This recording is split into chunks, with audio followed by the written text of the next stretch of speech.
Assalamualaikum, salam sejahtera tuan-tuan dan puan-puan. Terima kasih kerana terus dengan Pokok Hijau Channel. Video kali ini saya nak tunjukkan satu topik yang menarik. Topik ni kalau nak ikutkan panjang yang saya nak buat video ni, tapi saya pendekkan berkenaan dengan kelulut. Bagaimana kita nak bela kelulut di rumah-rumah teres. Seperti kita semua tahu sekarang, kebanyakan pada kita mendiami kediaman di taman-taman perumahan.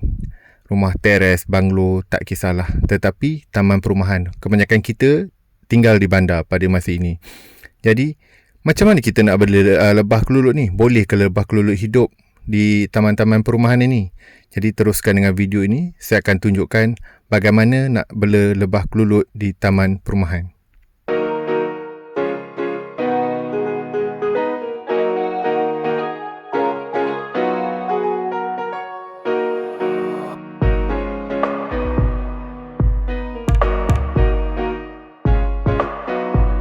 Terima kasih kerana terus dengan Pokok Hijau Channel. Baik, bercakap dengan bagaimana nak membela lebah di taman perumahan, kita semua akan keliru. Kita semua akan tertanya-tanya, boleh ke membela lebah di taman perumahan? Sebab yang banyak daripada kita tahu, lebah ini biasanya menyengat dan tak sesuai, terutamanya dibela di taman-taman perumahan yang biasanya ada kanak-kanak. Tetapi tuan-tuan dan puan-puan kena tahu, lebah yang saya nak ceritakan dalam ini adalah lebah kelulut. Kenapa perlu lebah kelulut? Pertama, yang paling utama, lebah kelulut ni penting. Kalau tuan-tuan dan perempuan sangat suka berkenaan dengan tanaman, adalah dia adalah ejen pollination. Ejen untuk membolehkan pokok-pokok buah ataupun pokok-pokok sayur tuan-tuan dan perempuan boleh menghasilkan buah dan sayur yang ditanam. Okey, berkenaan dengan lebah kelulut adalah sejenis lebah yang tidak mempunyai sengat. Kita panggil stingless bee.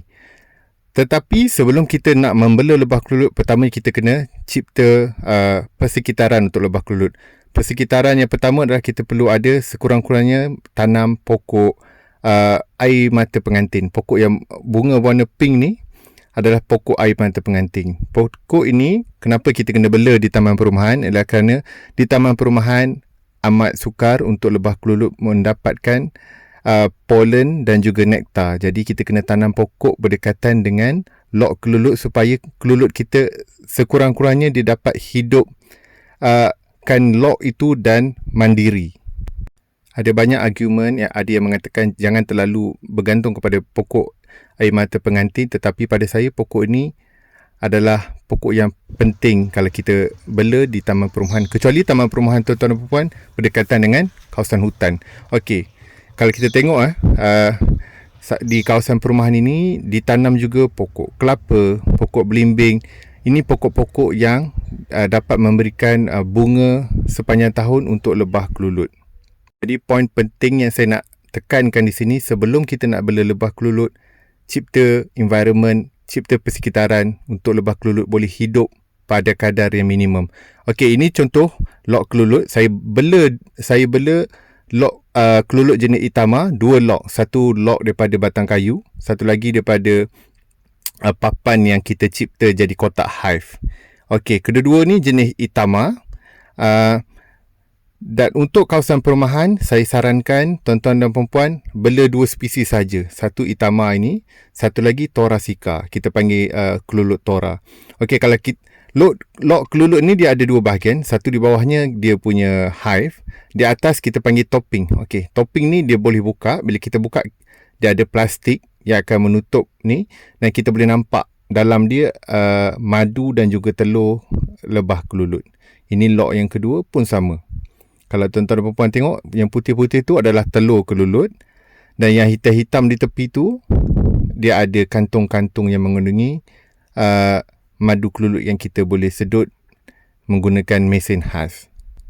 Perbezaan ketara kelulut jenis Itama yang saya bela ini dan juga Thora adalah Thora dia boleh terbang lebih jauh. Jadi dia boleh mengutip madu dan juga pollen pada tempat yang lebih jauh dan dia akan dapat lebih banyak dan dia lebih besar daripada Itama. Dan dari segi harga, Thoracea, lok Thora kalau kita nak beli lebih mahal daripada Itama lah. Thora biasanya harga 900 ke atas. Manakala kalau Itama seperti dalam ini dalam 300.5. Okey, kotak topping dia ada macam satu bekas yang berpenutup, dan biasanya akan dibalut dengan tikar supaya dia tak kena air dan air tak meresap ke dalamnya. Okey, kalau kita tengok di dalam ni, kita boleh nampak dengan jelas telur dan juga yang hitam-hitam tu makanan-makanan kelulut dan juga dia punya kantung madu. Okey, kalau tuan-tuan nak beli lok kelulut Itama ataupun Torasika, pastikan sekurang-kurangnya topping di atas ni, kotak topping dia dah naik ke atas. Okey, kalau kita tengok dekat tangan saya, ini lebah kelulut. Dia paling kuat pun dia akan cuba macam nak gigit, tetapi tak ada sakit. Dia macam semut biasa saja, bukan semut merah pun. Tak rasa apa-apa. Dan pastikan macam saya cakap tadi,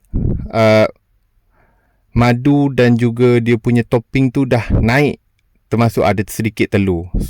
Jadi kita kalau beli yang topping lok dan juga kotak topping yang begitu, ia menandakan hive itu, lok kelulut itu lok dalam keadaan yang sihat. Lok yang kuat dan sihat ini menandakan bilangan lebah kelulut di dalam lok ini adalah mencukupi dan mampu menghasilkan madu kelulut yang kita nak. Jika tuan-tuan dan puan-puan berhasrat nak beli lok kelulut ni, dia tak kisah sama ada lok tu jenis batang kayu ataupun jenis kotak hive begini, dua-dua pun okey. Cumanya biasanya kotak hive ni dia nampak lebih kemas lah. Dan yang penting pastikan macam saya cakap tadi, kotak topping di atas tu kita boleh nampak dah ada madu, kantung madu, kalau boleh dah ada telur. Itu menandakan koloni kelulut yang kita nak beli tu sihat. Kalau tak naik, jangan beli. Ataupun kalau terdapat macam putih-putih serangga pun jangan beli. Itu maknanya lok ada problem. Okey, dari segi nak letak ni pula, saya hanya beli stand pasu dan kita letak di atas stand pasu je. Itu sudah memadai. Selain stand pasu, biasanya penjual-penjual juga ada jual stand besi yang diletakkan air di sekeliling supaya semut tak naik. Pada saya tak perlu, sebab bukan apa, kita tak nak taman perumahan kita jadi tempat tempat nyamuk Aedes. Satu tips penting yang saya nak kongsikan di sini adalah taman perumahan biasanya ada kes denggi atau kes Aedes, nyamuk Aedes yang banyak. Jadi kalau ada masa Kementerian Jabatan Kesihatan nak sembuh fogging, tuan-tuan dan perempuan hanya tutup dengan plastik hitam seperti ini je. Sebab kita tak nak nanti rosak lok kelulut kena sembuh fogging. Jadi ini adalah cara dia yang terbaik yang kita nak protect kita punya lok kelulut. Baik, topik terakhir yang saya nak ceritakan berkenaan dengan lok kelulut dan macam mana kita nak jaga di taman perumahan adalah macam mana kita nak sedut madu kelulut pula. Okey, ini contoh bekas madu kelulut dengan pam yang saya beli. Okey, ini madu kelulut yang saya dah pam beberapa bulan lepas. Daripada kedua-dua lok ni dapat lebih daripada separuh daripada botol ini. Dan pam ada dua jenis. Satu yang saya tunjukkan dalam video ni, yang ini kita kena connect daripada bateri 12 volt, bateri macam bateri motor. Satu lagi terus kepada power bank. Kalau tuan-tuan dan perempuan tak ada bateri, tuan-tuan dan perempuan boleh order di Shopee. Saya order di Shopee mesin ini, pump ini yang jenis pakai power bank. Dari segi nak sedut madu senang je dengan mesin ini. Dia ada hose yang kita satu connect kepada pump, satu lagi daripada botol, dan selepas kita connect kedua hose ni, dia akan ada satu yang saya pegang ni. Yang ini yang kita akan sedut di kotak topping. Bila kita nak sedut, kotak topping tadi dibuka, plastik tadi kita akan lipat ke atas, kita buka, dia ada staple saja plastik tu, dan kita akan sedut madu di dalam. Baik, kita dah di penghujung video. Sebenarnya banyak yang saya nak ceritakan dan kongsikan, tetapi video mungkin akan jadi terlalu panjang. Mungkin saya akan buat video lain berkenaan dengan lebah kelulut.